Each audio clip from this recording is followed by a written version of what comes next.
ଗୋଟିଏ ସୁନ୍ଦର ଶୁଆ ଜଙ୍ଗଲରେ ଗୋଟିଏ ଗଛ ଉପରେ ନିଜେ ବସାଟିଏ ତିଆରି କଲା। ସେ ସେଠାରେ ଅଣ୍ଡା ଦେଲା। ସେଥିରୁ ଦୁଇଟି ସୁନ୍ଦର ଛୁଆ ବାହାରିଲା।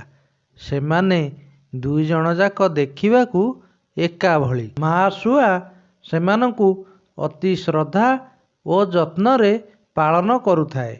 ଦିନେ ଗୋଟିଏ ଶିକାରୀ ଗଛ ଉପରେ ଚଢ଼ିଲା ଏବଂ ଦୁଇଟି ଯାକ ଛୁଆକୁ ନେଇଗଲା।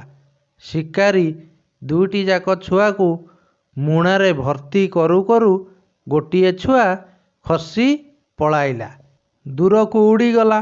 ଶିକାରୀ ଗୋଟିଏ ଛୁଆ ନେଇ ଘରକୁ ଫେରିଲା। ଶୁଆକୁ ଗୋଟିଏ ପଞ୍ଜୁରୀରେ ରଖିଲା। ଯେଉଁ ଛୁଆଟି ଖସି ଉଡ଼ି ଯାଇଥିଲା ସେ ଯାଇ ଜଣେ ଋଷିଙ୍କ ଆଶ୍ରମରେ କ୍ଷତ ଅବସ୍ଥାରେ ପଡ଼ିଥିଲା। ତାକୁ ଋଷି ପାଇ ଲାଳନ ପାଳନ କରି ପାଖରେ ରଖିଲେ।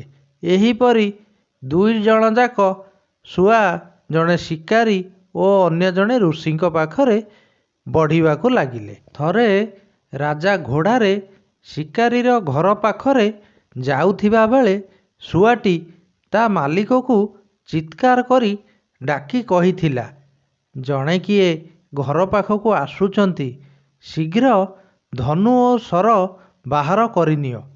ରାଜା ଆଶ୍ଚର୍ଯ୍ୟ ହେଲେ, ଏ ପକ୍ଷୀ କେତେ ଦୁଷ୍ଟ, ଏହାର ମାଲିକ ମଧ୍ୟ କେତେ ଉଦ୍ଧତ ହୋଇଥିବ। ରାଜା ତାଙ୍କ ଘୋଡ଼ା ବୁଲାଇଲେ ଏବଂ ବାଟରେ ଚାଲିଗଲେ। ରାଜାଙ୍କୁ ଶୋଷ ଲାଗିବାରୁ ସେ ଜଣେ ଋଷି ଆଶ୍ରମରେ ପହଞ୍ଚିଲେ। ଯେମିତି ଆଶ୍ରମରେ ପ୍ରବେଶ କରିଛନ୍ତି, ଦ୍ୱିତୀୟ ଶୁଆଟି ମଧୁର କଣ୍ଠରେ ଡାକିଲା, ଋଷି ବାହାରକୁ ଆସ, ଦେଖ ଆମ ଘରକୁ କେହି ଜଣେ ଅତିଥି ଆସିଛନ୍ତି, ତାଙ୍କୁ ସ୍ୱାଗତ କର। ରାଜା ଏହି ଶୁଆର ଏପରି ସ୍ୱଭାବ ଦେଖି ଆଶ୍ଚର୍ଯ୍ୟଚକିତ ହୋଇ ପାଖକୁ ଗଲେ ଓ କହିଲେ, ହେ ସୁନ୍ଦର ପକ୍ଷୀ, ମୁଁ ତୁମର ଏ ମିଷ୍ଟ ବ୍ୟବହାରରେ ବହୁତ ଖୁସି ହେଲି। କିନ୍ତୁ ଏହା ପୂର୍ବରୁ ମୁଁ ତୁମ ଭଳି ଆଉ ଗୋଟିଏ ଶୁଆ ଦେଖିଥିଲି, କିନ୍ତୁ ସେ ବହୁତ ଦୁଷ୍ଟ ଓ ଖଳ ପ୍ରକୃତିର। ଶୁଆଟି ପଚାରିଲା, ସିଏ କ'ଣ ଶିକାରୀ ପାଖରେ ରହୁଥିଲା କି? ହଁ, କିନ୍ତୁ ତୁମେ କିପରି ଜାଣିଲ? ଶୁଆଟି କାନ୍ଦିଲା ଓ କହିଲା, ସେ ମୋ ଭାଇ, ଆମକୁ ଛୁଆବେଳୁ ସେ ଶିକାରୀ ଅଲଗା କରିଦେଇଛି। ମୋ ଭାଇ ଶିକାରୀ ପାଖରେ ବଡ଼ ହୋଇଛି। ତା ମାଲିକ ଅତ୍ୟନ୍ତ ନିଷ୍ଠୁର ଓ ସବୁ ସମୟରେ ସମସ୍ତଙ୍କୁ ମାରିବା କଥା ଭାବୁଥାଏ।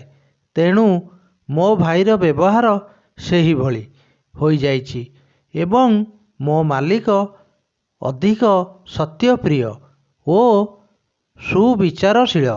ତେଣୁ ମୋର ଆଚାର ବ୍ୟବହାର ନମ୍ର ଅଟେ। ଏହି ଗପଟିରୁ ଆମେ ଶିଖିବାକୁ ପାଇଲେ ଯେ ଭଲ ଲୋକଙ୍କ ସଙ୍ଗମରେ ରହିଲେ ମଣିଷ ଆପଣା ଛାଏଁ ଭଲ ହୋଇଯାଏ।